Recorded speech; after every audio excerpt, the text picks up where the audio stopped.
Psychos and sickos unite for a trade-denied version of PHNX Suns, coming to you live from downtown Phoenix. It's the usual crew. I'm Erik Ruby. That's PridGeon-Garner. We got old Mango Toes,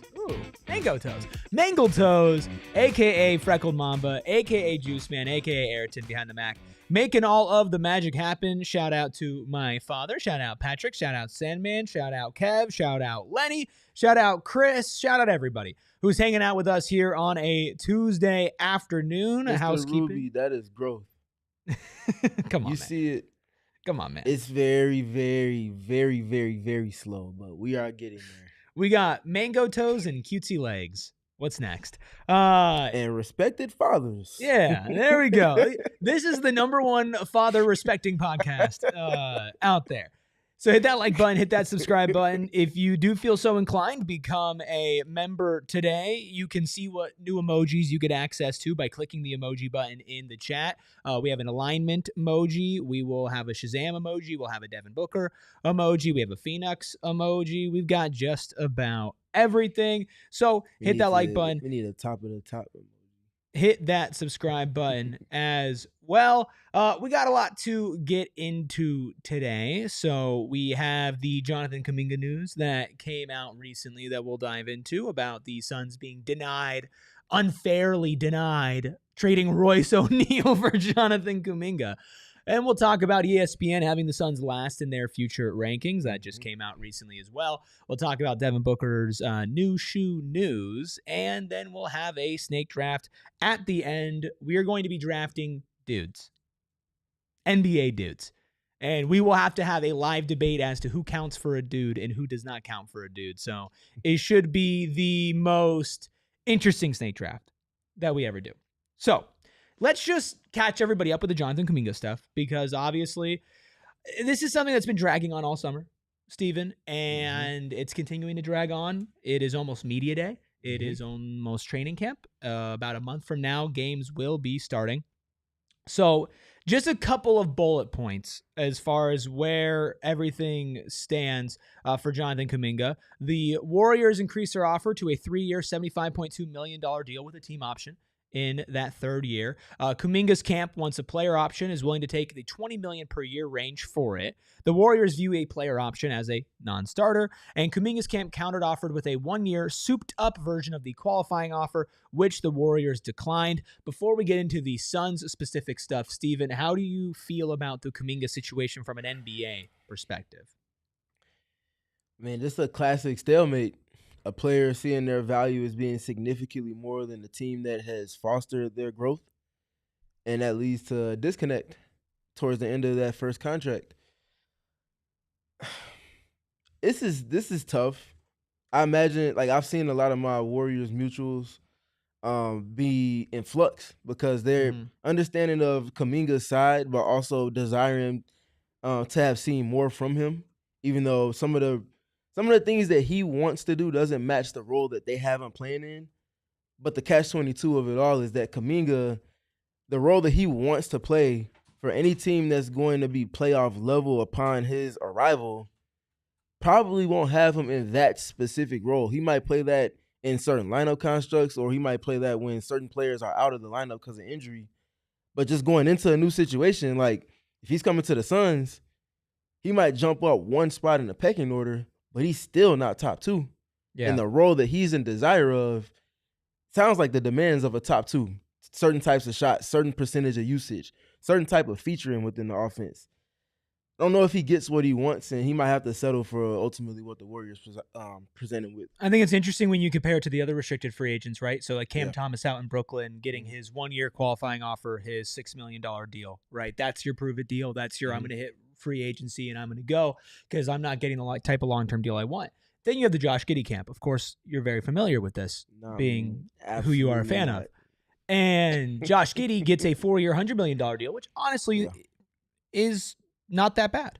But at the same time, like, it's more years under, kind of, I guess, player control, as in, like, what you're getting. You're locked up for the longer term, which is something that the Warriors are, not willing to do. And what's interesting is Anthony Slater and Shams Charania both reporting over at ESPN, and that's where we get a lot of this, information from, and then they did a great job.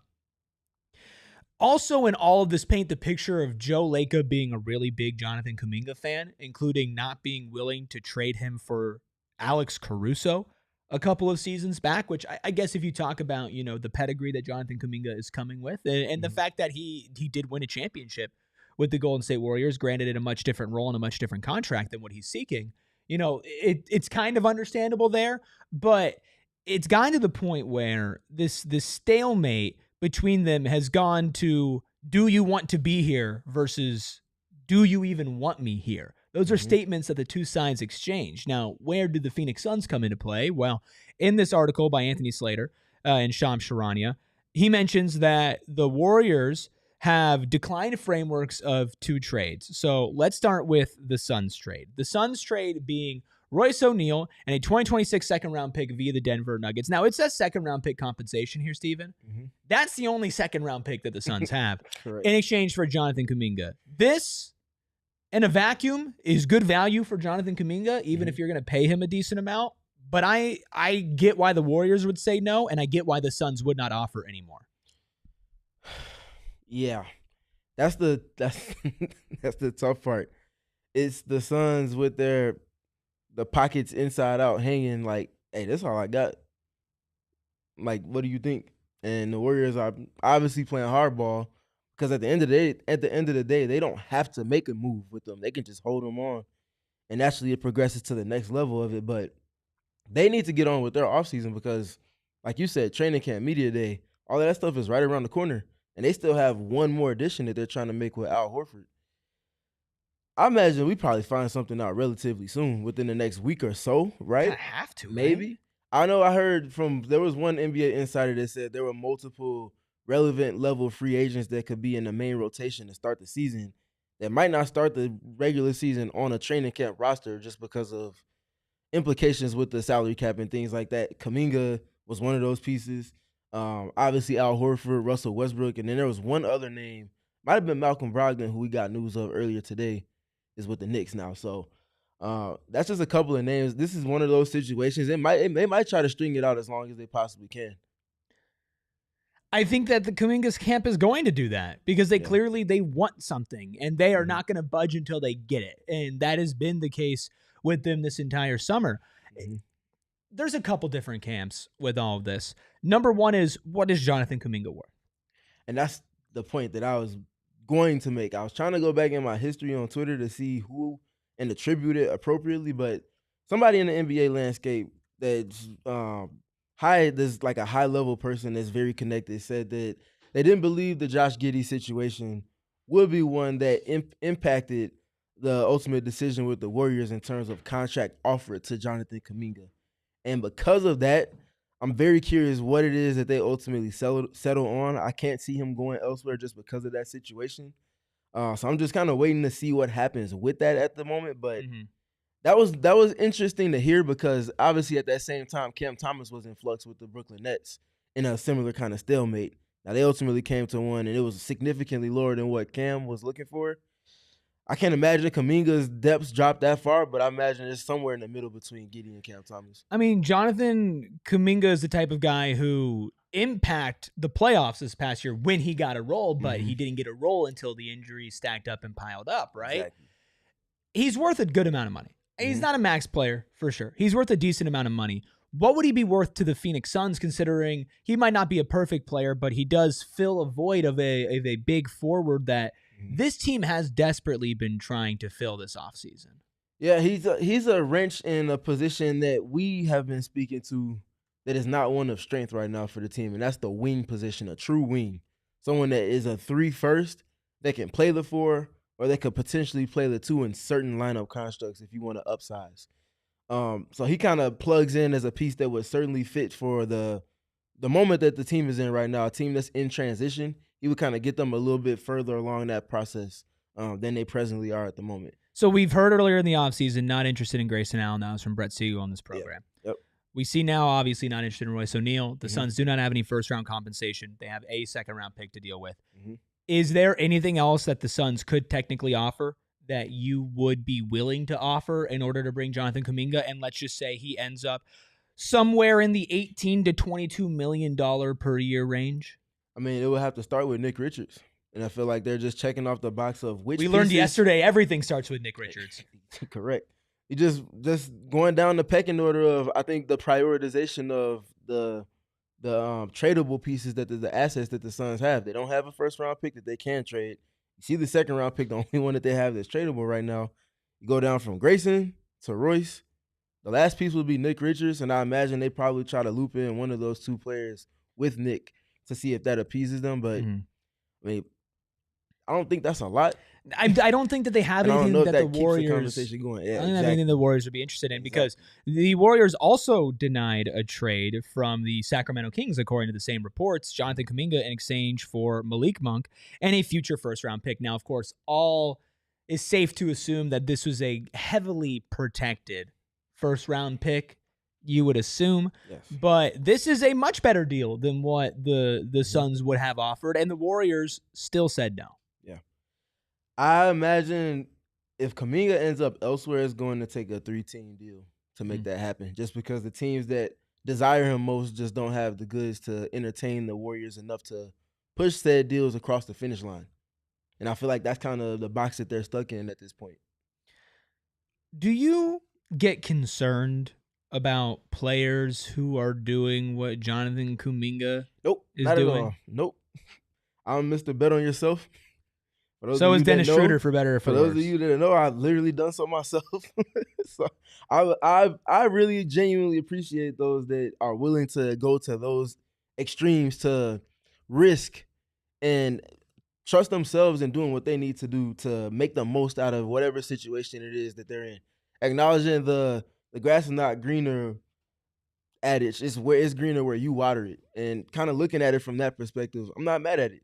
Fred VanVleet, the best example of that. Obviously, he was able to do that with the same franchise for a majority of his career, but he got to moments where he had to make decisions and ultimately decided to go elsewhere when that opportunity came for his biggest contract, and you see where he's at now doing what he's doing.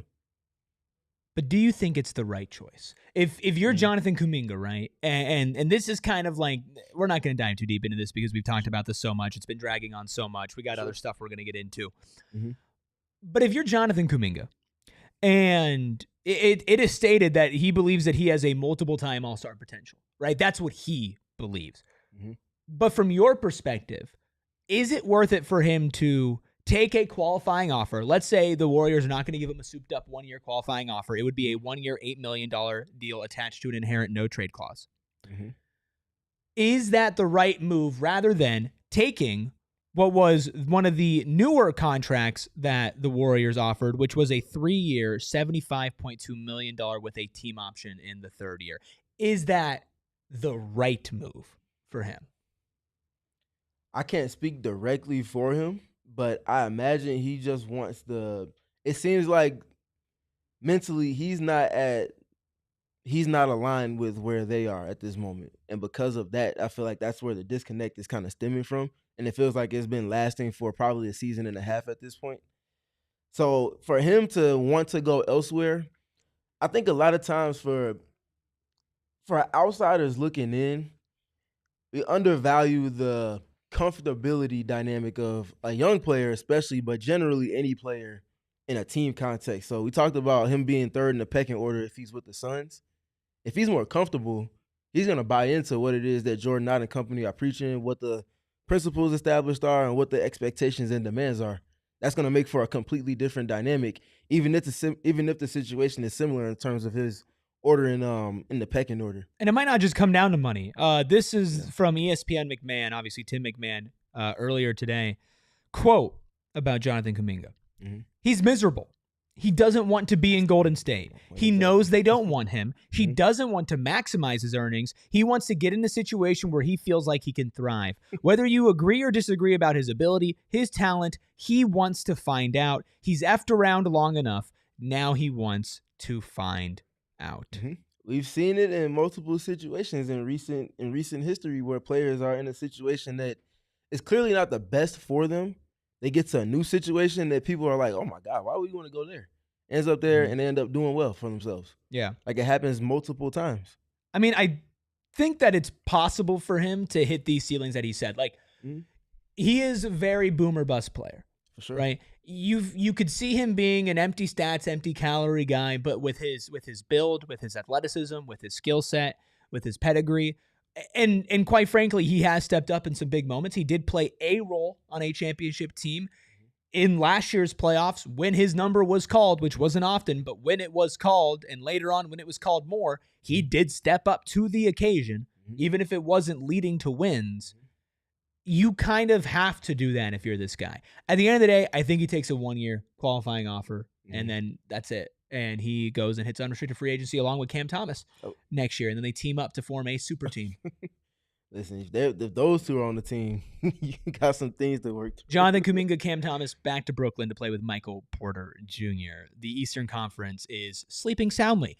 But are you sleeping soundly that the Phoenix Suns got denied a Jonathan Kuminga for Royce O'Neal trade?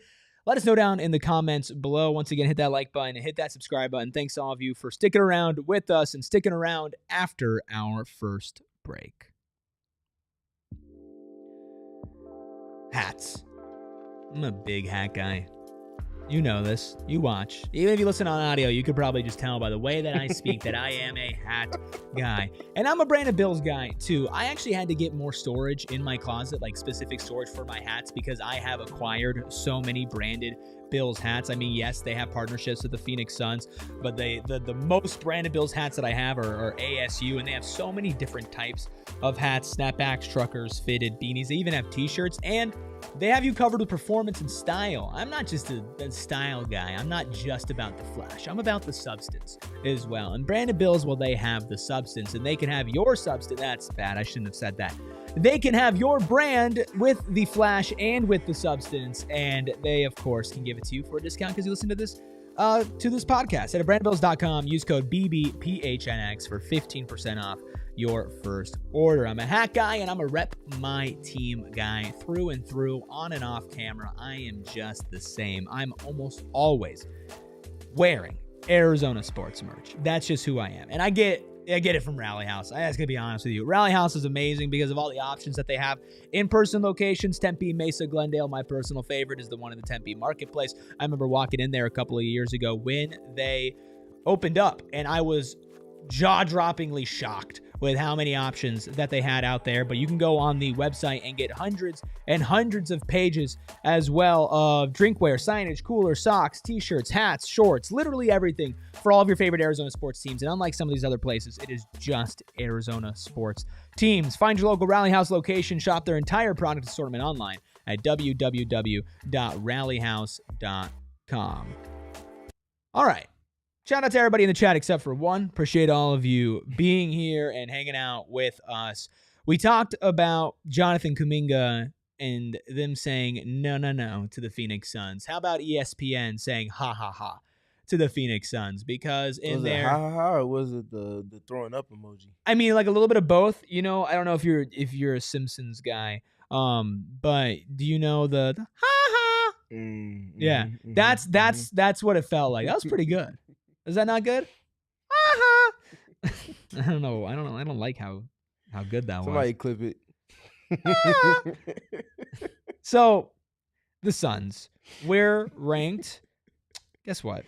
30th out of 30 teams in ESPN's future ranking, dropping down from 19 last year. Well, their reasoning It was only 3 years ago when Phoenix had third in the future rankings and had a solid foundation of young players and future draft assets. That foundation no longer exists thanks largely to the Kevin Durant and Bradley Beal trades.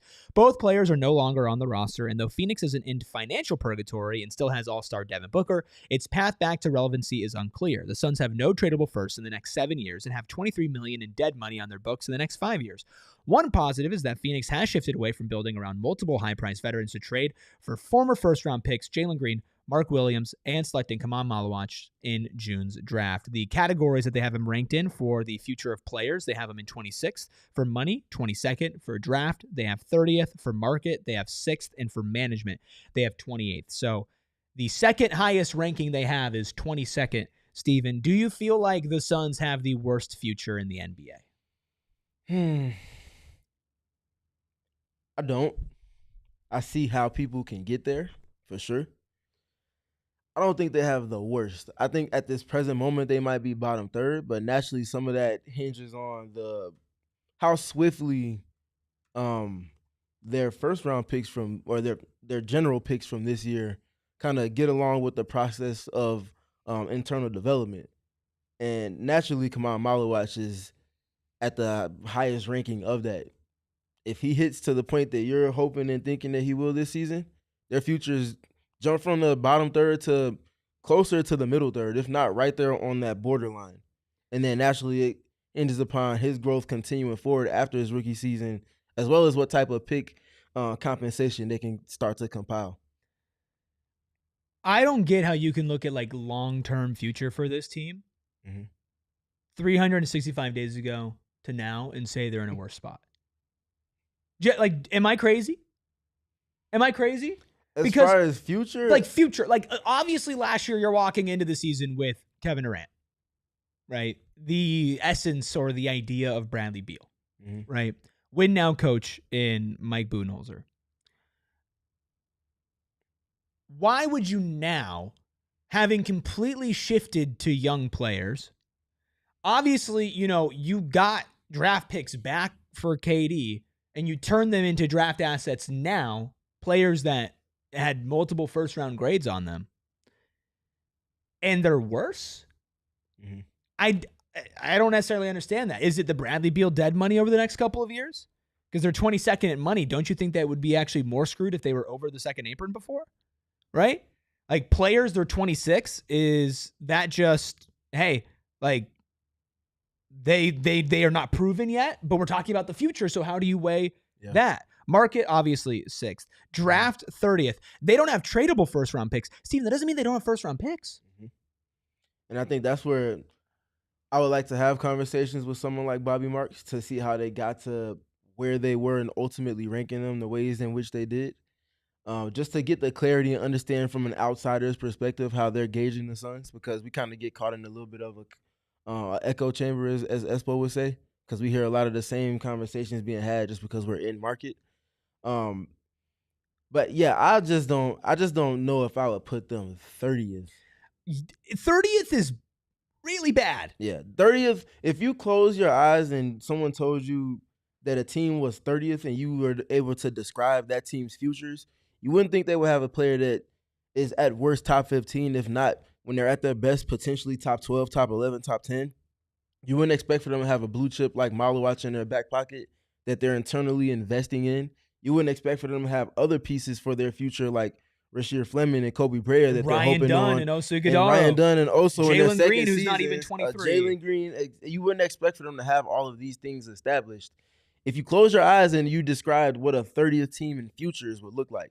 Now, one thing or two things that you would say, this team probably doesn't have any crazy trade assets, and this team probably doesn't have any respectable, at least, draft assets that you could use to kind of add another big piece to your roster.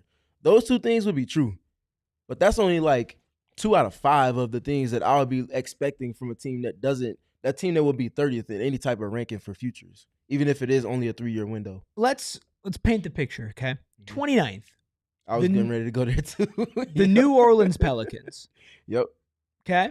The Suns are in a better position than the New Orleans Pelicans. 28. Off of market alone. 28. No disrespect to the Bayou. Chicago Bulls. Tough for you to have 2 or 3 in the bottom 3. Yeah, that's a conversation for off the screen. But for a team that's been okay with being in the play-in and not winning out of the play-in, very accurate. That should be the 30th and 29th teams that are 29th and 28th right now. I don't hate like the young core that the Bulls are building. I mean, Josh Giddey, I get it. Like the jokes about Josh Giddey, he's not a perfect player. He has talent, and he's not on a crazy contract, about literally $25 million per year. I like Kobe White, who is on the younger side still at 25. I like Modest Buzelis. We'll see what Noah Asenge can do. I mean, they've shifted away. I actually kind of feel like 28 is still a little low for the Bulls, but it is the Bulls. But for asset mismanagement alone, Oh, and for again, Mr. Context here. Hi, it's me again. If you trade away DeMar DeRozan, Zach LaVine, and Alex Caruso, and I think you get one or maybe no first-round picks in return, nor do you get like relevant level players to add to what it is you're working towards, that automatically puts you in the bottom two. Not bottom three, the bottom two. 27's the Brooklyn Nets. They should be lower than the Suns. But the thing is, they had multiple first-round picks this past season, which weighs into the future as part of it. But they don't have a player better than Devin Booker. They don't have any second-year players that are like loud as far as their potential. Oh my goodness, this player could turn into the best at a specific skill set. They don't have any of those things that the Suns do have. So the categories they have for the Brooklyn Nets, they're number one in money. Obviously, cap space is a big part of this. Draft assets, they're number 2. Market, they're number 7. Players, they're 30th. Management, they're 25. So that they have 3 top 10 ratings and still end up in 27. So that's tough. Washington Wizards at 26. I actually don't hate their future. I'm not mad at their I like what they're doing, and I like their front office. Sacramento Kings at 25. That's a team that should be around the Pelicans and lower. Another one, yep. Without a doubt. In players, they're ranked 23rd, money 13th, draft 16th, market 27th, management 30th. The worst management. Utah Jazz at 24, number 3 in money, number 3 in draft, 27 in current players, 26 in market, and 12 in management. What are you guys doing? Utah and New Orleans, what are you guys doing? I mean, and Sacramento for that matter. What are y'all doing? Sacramento, I genuinely think Sacramento should probably be the lowest. At least you can see where the Suns are trying to work towards. Sure. It might not, the roster comprehensively might not make sense now. That's typically what it is when you trade a big player like Kevin Durant and you buy out a player's contract like Bradley Beal's. Yeah. These other teams, no one knows. The Kings fans don't know what their team's been doing the last 2 years. The Kings don't know what the Kings have been doing. And that's been it's news to them. Since 2000, it's been essentially what's been going on with them. Charlotte Hornets at 23. Yeah. Charlotte has a little more direction. They still have some things they're working through. I wouldn't put them ahead of the Suns. I mean, Brandon Miller, Tijuan Salon, who, by the way, when I was at Summer League, I was talking to a scout, he hates him. He is like, that guy sucks. Nick Smith Jr., Liam McNeely, and those are all on rookie contracts. And, of course, LaMelo Ball is also young, just no longer on a rookie contract. Portland Trailblazers at 22. I think they're a good team. They're making more sense after last season, 100%. Sure.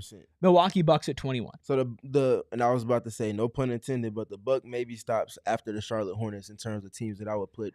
What's the future? They have Giannis. Okay, and Giannis is a huge bump, right? Giannis is how old now? Giannis is 31. 31? I think he's 30 or 31. Slightly older than Book. Giannis is 30. He'll be 31 in December. 31 in December. So this is his age 31 season. Okay. He still has a long time there. When it comes to like draft picks, when it comes to other players to pair alongside Giannis, they have Giannis. I'm not saying that they should be lower than the Suns, but I don't know if it's that big of a gap. Honestly. Yeah. Toronto Raptors at 20. They're an interesting team, dude, because a hodgepodge. Like Brandon Ingram, RJ Barrett, Emmanuel Quickly. Brandon Ingram still hasn't played for Toronto. Right. Yeah. Crazy. And they've got some draft picks, but they're an interesting team. Phillies at 19. Yeah, they got some nice young players, but they also have Paul George and Joel Embiid. They have much worse contracts than Devin Booker. I mean, Joel Embiid, obviously, if he's healthy, is better than Devin Booker, but it's a big if.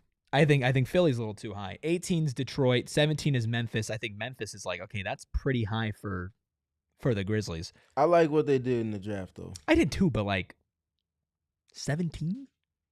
Josh still on the younger side.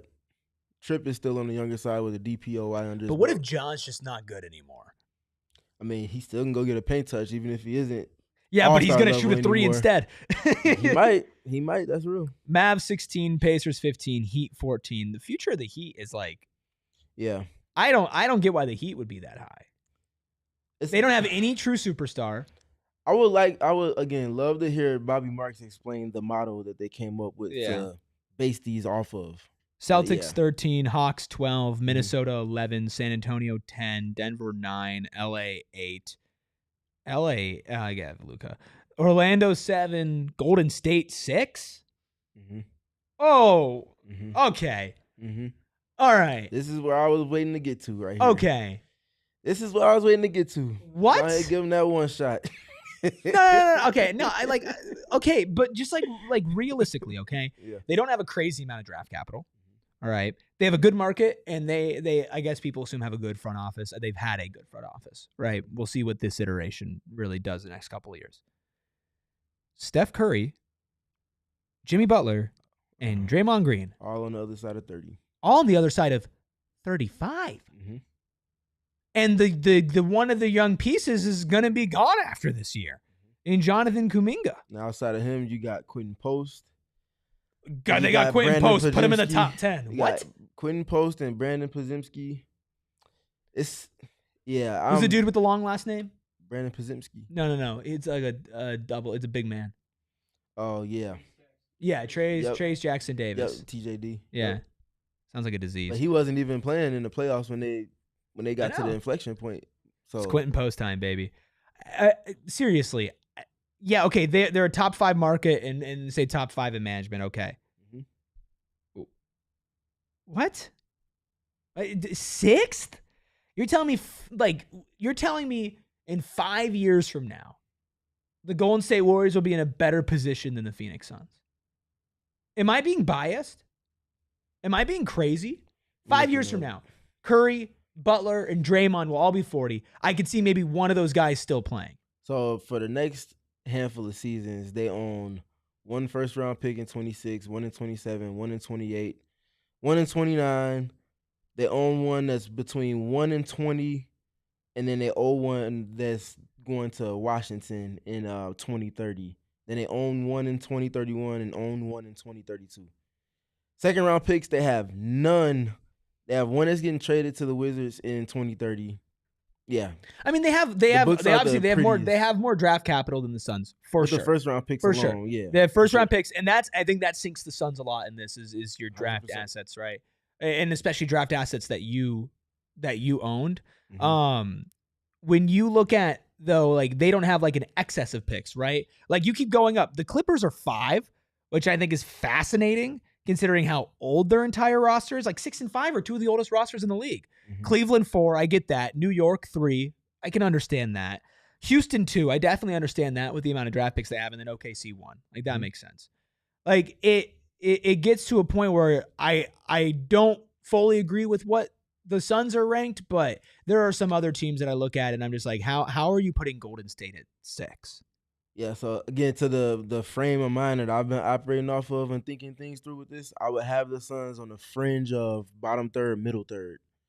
And all of the teams that we listed, especially the ones early on that were just behind or just ahead of the Suns based off of the model of these rankings, I don't necessarily agree with any of them having a better future for what's expected for them in these next 3 years. Yeah, I don't think the Suns should be considered like, wow, the future of the league. You know, I'm not saying they should be top 10. They shouldn't be top 5, top 10, top 15. No, I think they should be anywhere between or 15 top 20, but that 20-ish range is where they should be at for me. I think the highest it depends on how high. Like again, you got what somebody considered a top 5 pick and other people considered a top 15 pick, top 20 pick from this last year's draft. Plus a good second-round pick, but obviously they're not taking that into account. You have a first-round pick who was in the Rising Stars team last year and Ryan Dunn. You have Jalen Green, who is still in his early 20s. You have Mark Williams, who's not even 25 yet. You know, Devin Booker is not even 30 yet. Dylan Brooks isn't even 30 yet. Colin Gillespie is going to be like 26 or just turned 26.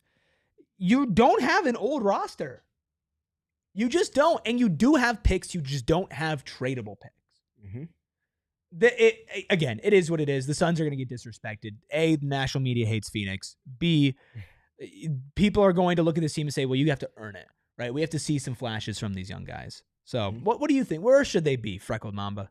I actually have a question for you guys about this. So when thinking about the future of a team, do you guys take into account if everything goes bad, the Suns can trade Booker for whatever amount of picks and young stars? Do you guys take that into account? I think you should. I mean, when valuing or ranking teams based on future, having a tradable asset helps your future. Again, we here at this podcast, despite what some people say, are very staunchly in the camp that Devin Booker is fantastic and should not be traded, unless Devin Booker goes to the Suns and says, I've been through enough, I don't want to do this anymore. They should never put him on the trade block. At least in my opinion. Don't want to speak for you. But I think you should still keep that into account as far as like how do you plan for the future? Well, you do have this in case of emergency self-destruct plan. It has to be kept in the back of mind. Obviously, it's not something that they're planning towards, but you have to exhaust all options on the board when you make such a shift from what was last season's roster and the construct of it and the template of it to what you have with this season. All pieces, all opportunities have to be kind of considered on your board, and naturally, this is one of them. But I think it has to come in succession with things just not going right in multiple capacities before you kind of arrive at that point. It's like having a nuke. It's like, it counts. You shouldn't use it. But, like, it counts. Plus, like, it's pretty dangerous if you just got it, right? Like, I think having Devin Booker under 30 years old should also be like, hey, you're going to at least be, like, competitive over the next 5 years. So let us know what you think about ESPN's future rankings, about where the Suns stand. Are they too low? They can't get any lower. Should they be higher? Or what else should there be? So we are going to talk about the future of Devin Booker's shoes, and then we're going to draft some dudes, and we're going to do all of that right after our second break. Lots been going on. Maybe you need to chill out. I think a lot of people need to chill out. I think I need to chill out, and that's where Zen Leaf dispensaries come into play. Not just because they're your go-to spot for cannabis. I'm talking flowers, vapes, edibles, and more, or with other locations across the valley, Chandler, Gilbert, North Phoenix, and more, but also because they want to give you more for less. Because you can use, for a limited time and a one-time purchase, use code ZENPHNX for 50% off a one-time purchase. 50% off weed. Okay, I'm sorry. I buried the lead. 50% off weed. Maybe we could all get our minds off of everything going on right now with a little Zen Leaf and PHNX. Well, that is just a great combination. Again, use code ZenPHNX, get 50% off a one-time purchase. Zen Leaf, great weed, great service. Well, every single time. Also, every single time I pass by a Circle K, well, I want to stop there. In fact, I'm so low on gas, I'm stopping there after work.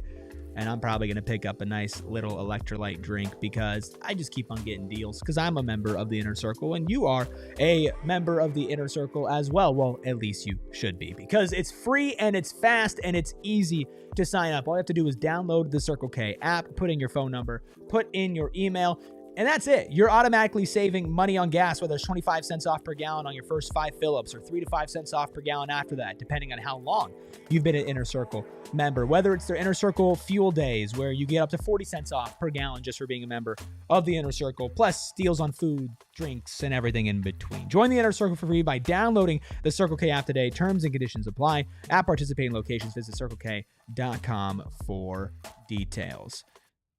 Shout out to everybody in the chat. Kaylee, Sean, Freckled Mamba, Mario, Sweet Tea says, I would twerk for an hour straight if it meant Booker was traded. Sweet Tea, are you Be Calm See Clearly's burner? Or like the evil version of Be Calm See Clearly who loves Devin Booker? I'm going to hold you to that. Patrick, I said, haha, I was ready for Erik to say, we here on the podcast are ready to trade Freckled Mamba. I think he should have a no trade clause. Why would I say that? We're not ready to trade Freckled Mamba, especially not when he's like the MVP of our men's league team. Just got here. He just got here. I think Patrick has some information that the public doesn't have. I might need to talk to him because listen, we can't trade Freckled Mamba simply for the reason that we need him in our men's league and my men's league because the three of us still need to hoop together. But my lord, if we didn't have Ayrton. That would be me out there on the court screaming every single time. That's the sound a lot of people made when they got, I don't want to say like a sneak peek, because it's not really a sneak peek, but we know that Devin Booker's Nike Book 2s are in the works and have been in the works. And there was this workout video that was dropped earlier today, and you'll notice it's not like a lot of other workout videos. So obviously, enjoy Devin Booker getting buckets. By the way, Kobe Bryant in the gym with him as well. But you notice something, Steven, about this that's a little bit different. Yeah. There's floating feet. Floating feet. This is a workout with Chris Brickley, who's an NBA skills coach. And he's, posting it on social media. He also said Devin Booker is elite, which, yes. But those shoes are the Nike Book 2s, and they are getting wear tested. Now, Freckled Mamba, correct me if I'm wrong. Have you seen an unblurred picture of these? I've seen an unblurred version of the video. So I've seen where what the model looks like. It was on Twitter somewhere. I don't remember. Like somebody was like able to unblur it? I think there was a frame of that video that was unblurred, and you could get a glimpse of what the silhouette looked like. Obviously, it's an all-black shoe, so you're not going to get. So what'd you think? Like, what did you see? Give us the details. I mean, people hated on it last year whatever's first shoe came out, that it was a skate shoe and it was bulky and it didn't look like a basketball shoe. Book's very known for his Kobe wearing whatever, and they didn't look like Kobe's. This one looked more like a basketball shoe. So I think people can be happy and expecting a more basketball-looking shoe. At first, so I own 2 pairs of books. I got one that I just like wear around, and then I have another that I hoop in. And I have ankle problems. I've torn ligaments in both my ankles. And I don't have to wear ankle braces with the Book 1s. But they're not like a high top. But they are a little heavier. There's not a lot of ventilation in them, but I feel like once you play in them, you get used to them. Have you worn Books at all? Only shoes I've ever hooped in that I've purchased are CPs. And it should not I come love as a how surprise. on brand you are. I love how on brand you are. Unapologetically. So wait, what are the shoes you hooped in that you haven't purchased? Team shoes in high school. Fair. But at What were practice, those? But at practice, I'm not wearing those team shoes. Steven, lift hey, your if leg they up let me just get a away little with bit. it without having to run suicides or whatever, I was rocking my shoes. Would you run suicides for the shoes? Like if they say you could wear it in game, but you got to run suicides before the game, would you do it? We had conversations. Didn't have conversations. I was talked to about when I was in high school. I remember vividly my freshman year. I had a sleeve on at practice, like the first day of practice. You spent some VC. I pulled the Ayrton. Pulled an Ayrton and bought some VC. I pulled the Ayrton in real life, and coach was like, "Yeah, we're not doing that. Everybody on the line. We got teammates that want to be divas, so we're gonna start the season on the line. Everybody had to run like 5 suicides for a certain amount of time." And shout out Coach Hildreth, my favorite coach that I've ever had in all the sports. That was a documentable moment. But yeah, I almost got in trouble my senior year for trying to wear CPs on our Midnight Madness game that we had before the season started. And yeah, you guys played Midnight Madness in high school? It was school? fake Midnight Madness. It was like we did it at like 9 or 10 o'clock. Illinois basketball is fucking crazy, dude. It's just nuts. Y'all have such a better setup for basketball. It sucked, dude. Like I've talked to Ayrton about it. Because, we'll talk after like the men's league game. It's like there's no place for people to play indoors here. It's unless you're paying for a gym membership, which like sure, but like money is hard to come by. You can't just like show up. Like there's no gyms that you can just like show up and play at without having to pay a decent amount of money. Probably the loudest culture shock moment for me for sure. Dude, it sucks. And like as somebody's like grown up here and like, I've played a lot of basketball outside, despite what it might look like. I've played a lot of basketball outside. It's actually insane how hard it is to find a place to play indoors. Mm-hmm. Like if you have Rex, if you can get us in on a run, all of us would be highly, highly, highly, highly, highly interested in that. But back to the books. I like that it's kind of going away from the skate shoe look, but also like for me, the thing that I really loved about it casually, so like non-basketball wise, is that I could rock it with really any outfit. So like the one that I wear on the court is like the purple sunrise sunburst ones, which is like they're pretty loud. I didn't wear them to play basketball in at first. I just bought them because they were on sale. And I tried to like wear them with some outfits, and it's like I wear some pretty loud outfits. It was still too loud for me. So I wear them on the court with our really ugly yellow shirts that we have to wear for men's league anyway. But I got the white with the rattlesnake green check on the back. And at first I'm like, man, these shoes are so heavy. And then you wear them for a little bit and they're actually so comfortable and they have a ton of support. So I hope that he doesn't go away from that. Like, I hope it doesn't lose the support. But if he's going to change like the outline and the model, I do think that'll make the book ones kind of stand out a little bit more. Because I've never really seen like a basketball shoe that can moonlight, besides Jordan's, of course, but like a player signature shoe besides that can moonlight as like a casual shoe so well. Yeah, the best example naturally is any of the retro J's. I'm trying to think, did anybody else have a shoe? Melo had a pair of shoes that were very, very, if you're from the neighborhoods that I'm from, right, very integral to the kind of the hoods, if you will. And I can't remember what pair of Melos it was. It was like maybe Melo 1 or 2 if we're talking about player-specific shoes. Might have been his first shoe that everybody had in some capacity. For a hot moment, Stephon Marbury's shoes were the same as well. Bro, I looked up the Melo ones, and do you want to know what came up? What happened? Oh, yeah. Multiple rows. Yeah. It's all LaMelo. Yeah. In Chicago, Derrick Rose's shoes were a big time off the court as well. So not nationwide. Like, the books are different for the versatility for sure. These or no? I don't think it was the 1.5. Yeah, it had to be his twos then if that was the case. So the thing when I say like the off the court stuff, there's a ton of shoes that you wear off the court. Are these? I think it was those. Those definitely look like off the court shoes too. So when I talk about off the court, I don't mean like you can't wear them out. Like tons of Jordans, like, you know, there are tons of basketball sneakers that people wear off the court. It's more about like if somebody were to look at them while you are walking around in them, do they say that's a basketball shoe? Which is like some people want it to be like, hey, it's a basketball shoe. Right? Some people don't. I think this is the first basketball shoe that I've worn and that I've worn like around that I'm like, I could probably get away by telling people that like, this is not a basketball shoe. Yeah. I've seen people question whether they're basketball shoes or not, like while I've been on the court before.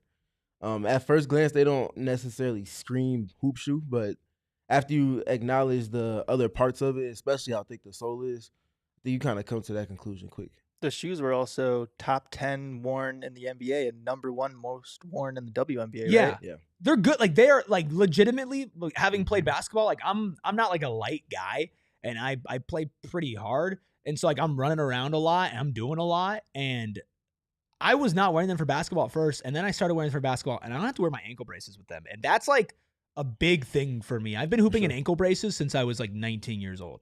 So it takes a lot for me to feel comfortable to not be playing in those. And I got to give them credit that those are really good. I hope they still have the support and the feel, but maybe a little bit more ventilated, but still got that style to them as well. What do you want to see in the book 2s? Excited for that. Excited for him to continue his signature line with Nike. I'm excited for us to draft, and we are going to do a fun draft after our final break. Sean says, so for a year, as far as, you know, I've been playing in ankle braces since I was 19. Ha, ha, ha, ha, ha. So funny, Sean. I've actually been around for a little longer than that, and I've been using Desert Financial the entire time. My family's been using it the entire time that they've been in the state. My grandparents, my parents, and me, we've all used Desert Financial Credit Union because if you're an Arizona sports fan, which we all are, there's no better place to do your banking than Desert Financial Credit Union. For more than 84 years, Desert Financial has been Arizona's largest, most trusted local credit union dedicated to creating exceptional experiences by giving back to the community and making lives better. And how do they do that, you might ask? Well, they just want to give you money.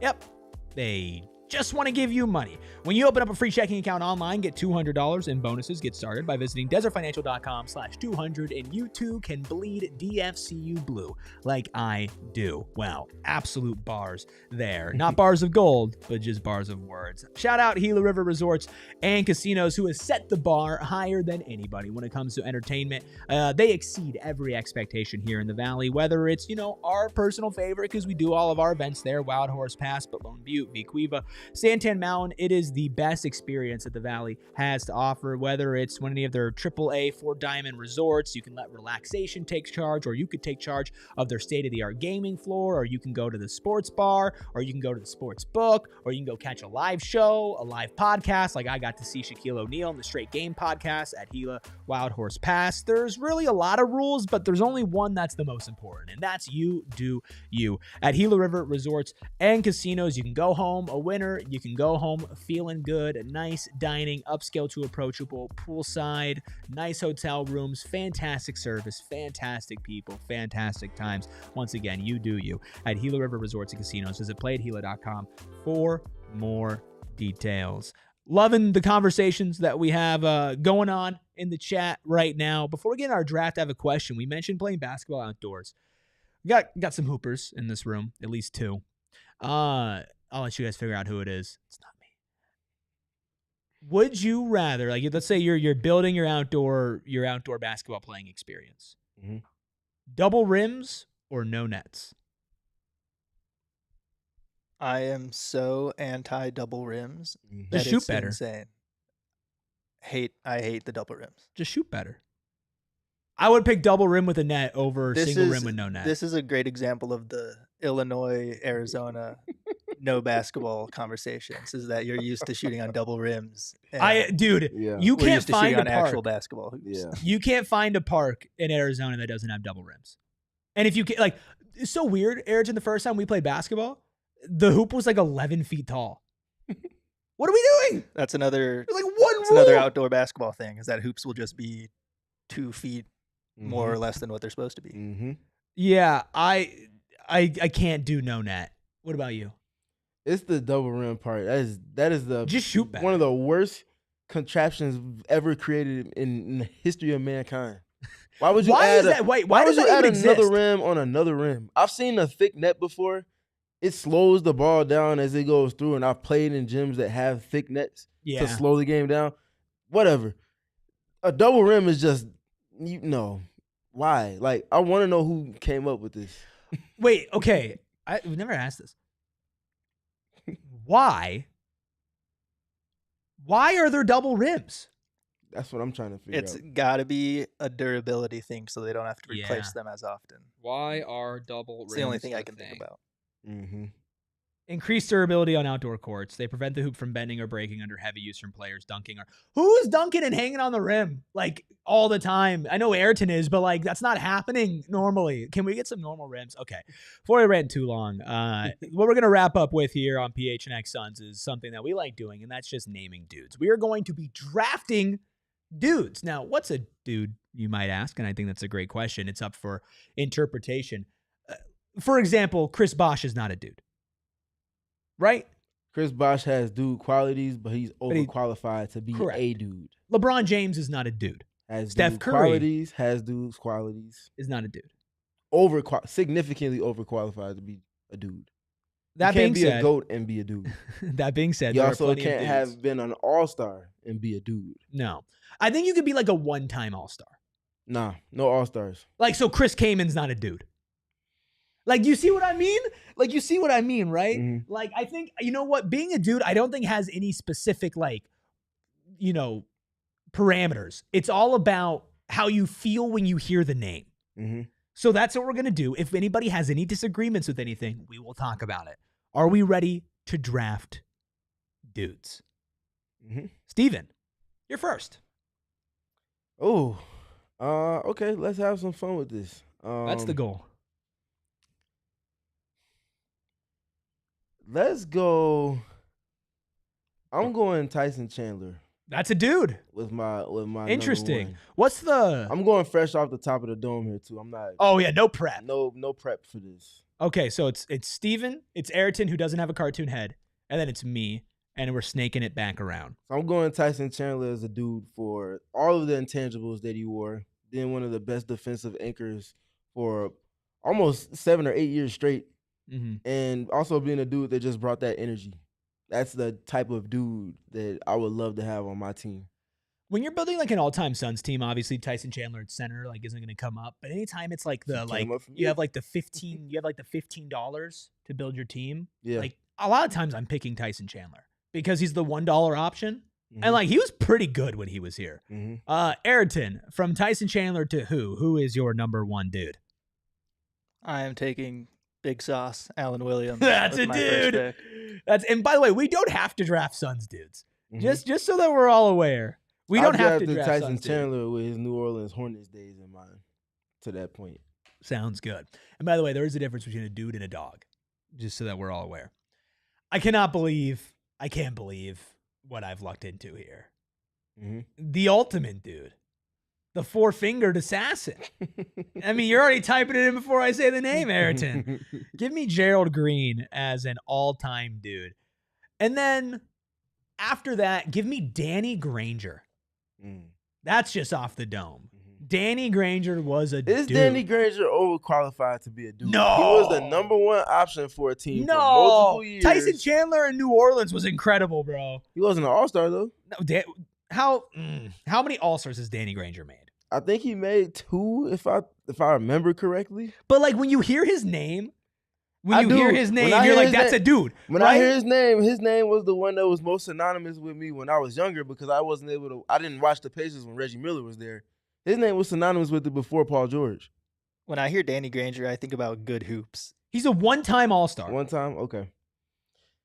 So I guess we're back at the inflection point then. I said no all-stars. You said one all-star. I think that Ayrton, the judging point is this guy a dude? Like Ayrton, you know in your soul. What you got to do. This is setting the parameters for everything to go forward, by the way.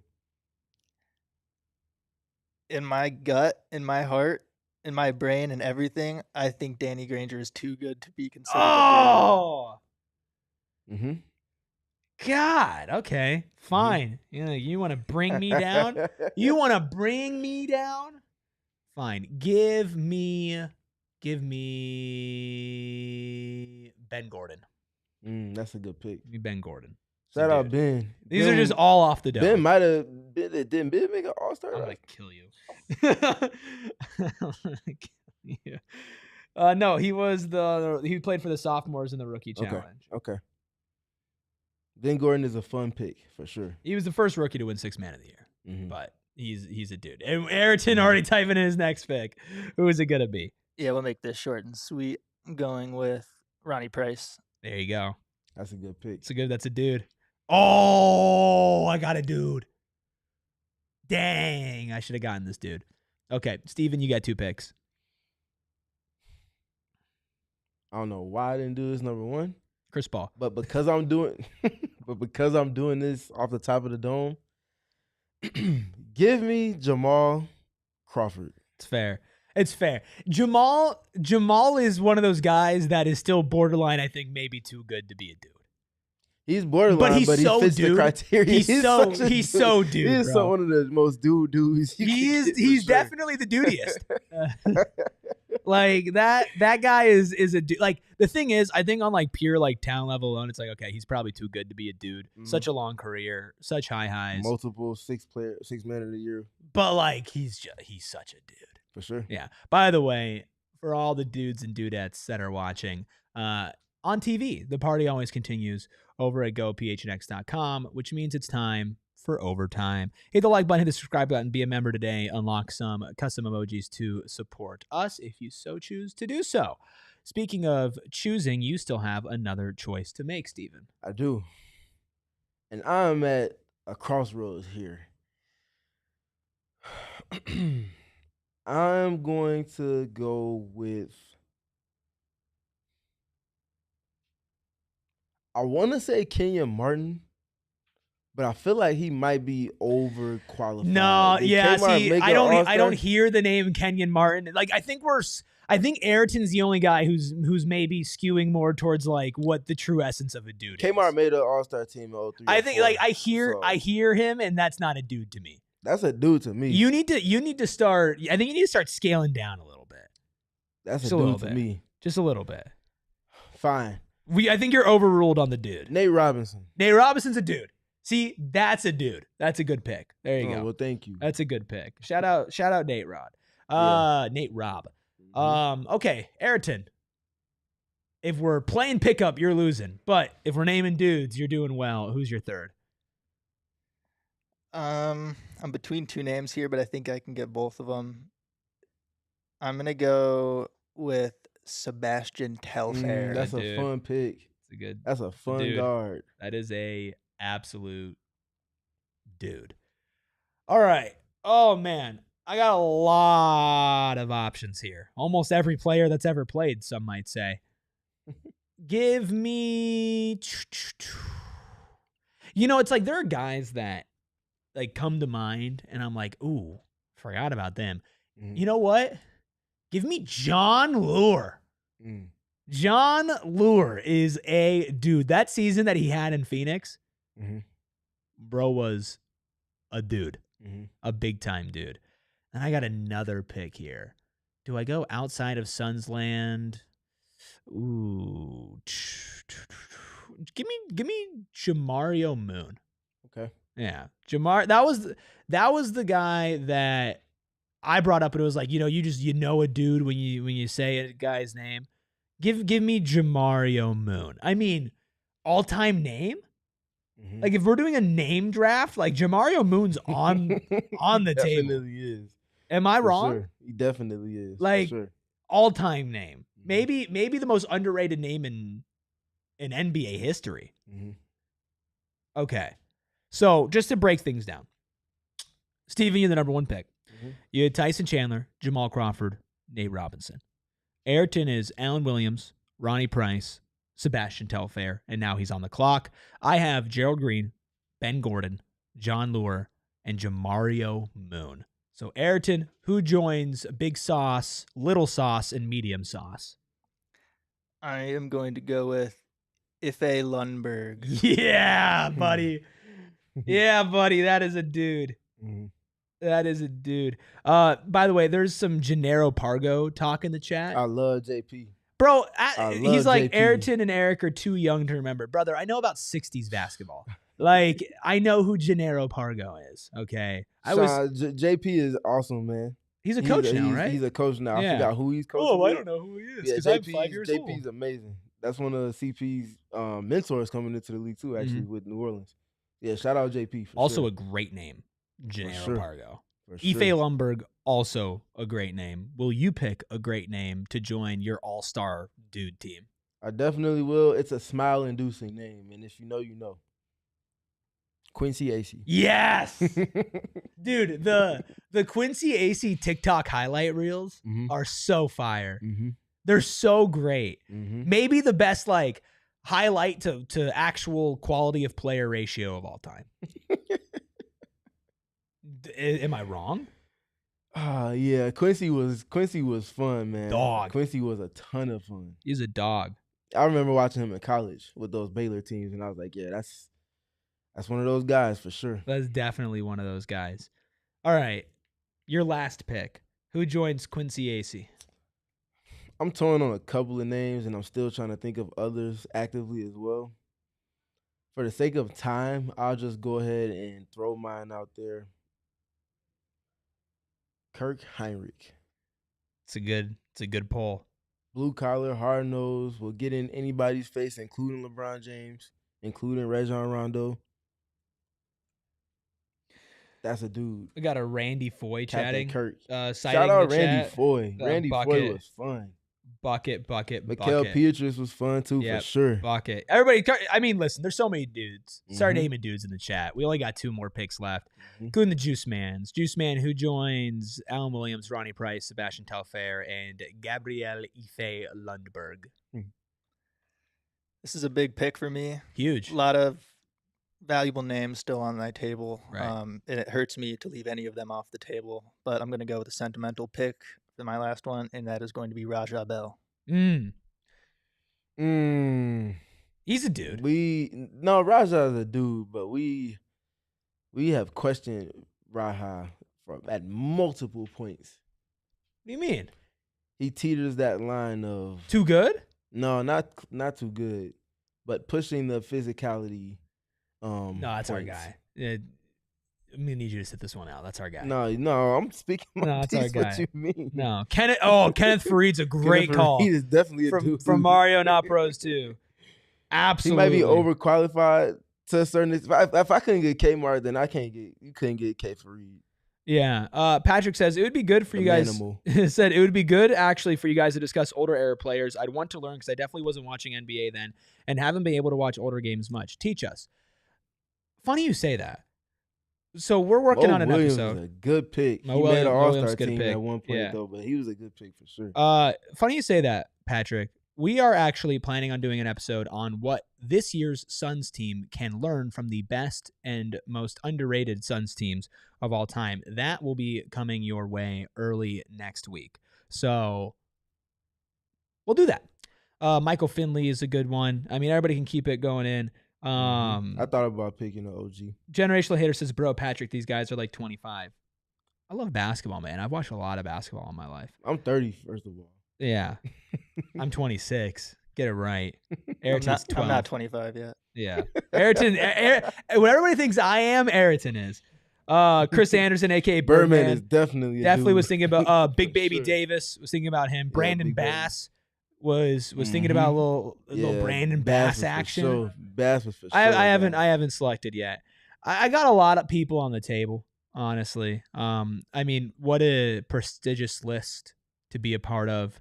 To join Jamario Moon, John Lure, Ben Gordon, Gerald Green. Mm-hmm. Give me Langston Galloway. LG is a fun pick. Great guy. Yeah, he was with the Suns for a minute. Ultimate dude. Mm-hmm. So, Steven, run us through your 5 all-time NBA dudes. And you could tell that we're all young because, yeah.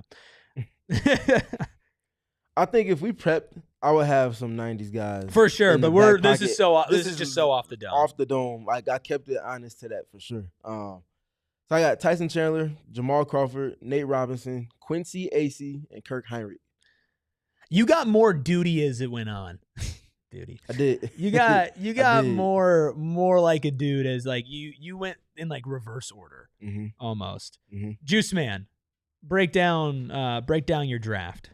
I mean, I'm over the moon with my draft. I got Allen Williams with my first pick, Ronnie Price, Sebastian Telfair, Ife Lundberg, and Raja Bell. I think a great draft from you, Ayrton. Obviously, almost all Suns related. He got the best named team, I would say. Yeah, I mean, if he got Jamario Moon, it'd be a wrap on that. My most boring quote name, Allen Williams, has the best nickname. Yeah, Big Sauce. Mm-hmm. Monte Ellis is definitely a dude. Mm-hmm. Okay, yeah, signature shoe haver, Langston Galloway. You're right, Ayrton, in the chat. I have, of course, I mean, if I didn't end up with this guy, I'd be a fraud. Gerald Green is such a dude. Mm-hmm. Ben Gordon, dude. John Lure, dude. Jamario Moon, dude. Langston Galloway, dude. Take a shot every time we say dude. And make sure you are back here tomorrow for some more PHNX Suns action. Like I mentioned with Patrick, we're working on some good stuff for you leading up to Media Day. For those of you who are still with us and want to continue to express our support and our thanks from two guys that are just trying to do their job and talk about basketball and talk about the Phoenix Suns. And of course, we appreciate all of you. If you want to continue to follow us, you can do so on social at PHNX_Suns. That's on Twitter and on Instagram. We shout out old Mango Toes and Mangled Toes and Juice Man and the Freckled Mamba behind the Mac. Ayrton making all the magic happen. You can follow him at Freckled Mamba. You can follow Steven at StevenPG3. That's Steven with a PH because he balances us out. You can follow me at ErikRuby. Tony says, does Dan Marley fit into this? Yeah, Dan Marley's a dude. And you know what? You don't think Dan Marley's a dude? Too good. I was wondering if he might be overqualified for it. I think Dan Marley's too good. Thunder Dan is definitely in the conversation. It's not to the point where I think it's all said and done that he's not a dude. Mm-hmm. I mean, I think if Danny Granger's not a dude, I don't think Dan can be a dude. I respect it. If Kenyon Martin can't be a dude on top of Danny Granger, we get into that same realm. I mean, he's a Ring of Honor member. The gray area on this is so gray and so large. This is, yeah. Y'all said y'all wanted to hammer out the parameters on the show, so here we are. I mean, right before we close. That's a great question. It is, though. It really is. I mean, yeah, he's a 3-time All-Star. Yeah. While we hear what Miss Nisha said. Three-time like that video. Not too late to like the video. Hey, cuz. Yeah, 3-time All-Star, 2-time All-Defensive team. Yeah. Yeah. He's overqualified. He's too good. Yeah. He's too good. Mm-hmm. It's just he's just got such a dude game, right? Like the game screams dude, but he's definitely more successful than some dudes. Because if Dan Marley's there, then I'm subbing out one of my names for Gerald Wallace instantly. Yeah, Gerald Wallace is a dude. But he's made all-star Tayshaun, teams. Tayshaun Tayshaun Prince was another guy. Tayshaun Prince was a dude. Any of the Pistons teams from the Ben early Wallace 2000s. is a dude. Ben Wallace is the ultimate dude. Yeah. God, I don't care how many accolades he got. I promise you, this is not the last time we're going to name dudes. Definitely We'll probably not. do it tomorrow. We'll see you then.